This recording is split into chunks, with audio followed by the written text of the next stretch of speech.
بسم اللہ الرحمن الرحیم۔ سانپ۔ ایک بزرگ نے ایک سانپ کو یہ کہتے ہوئے سنا کہ جو اس وقت مجھے پناہ دے خدا اسے دوزخ سے پناہ میں رکھے گا۔ اس بزرگ نے اپنا منہ کھول دیا، سانپ سیدھا پیٹ میں جا اترا۔ اتنے میں ایک شخص سانپ کو ڈھونڈتا ہوا آیا، مگر جب کہیں نشان نہ ملا تو واپس چلا گیا۔ تھوڑی دیر کے بعد سانپ نے اس بزرگ سے کہا، فرمائیے جناب، اب میں آپ کے دل کو ڈسوں یا کلیجے کو؟ پوچھا، یہ کیوں؟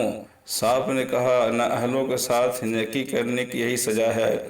بزرگ نے کہا، اچھا پہلے مجھے اپنی قبر تو کھود لینے دے۔ اتنے میں ایک فرشتہ اترا اور انہوں نے ایک ایسی چیز کھلائی کہ سانپ کے ٹکڑے ٹکڑے ہو کر قے کے راستے سے نکل گیا۔ انہوں نے اس بزرگ نے پوچھا، آپ کون ہیں؟ جواب ملا، میں تمہاری وہ نیکی ہوں جو ابھی تم نے سانپ کے ساتھ کی۔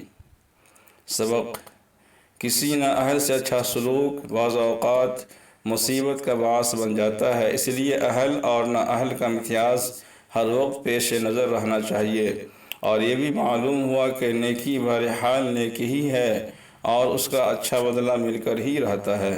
السلام علیکم ورحمۃ اللہ وبرکاتہ۔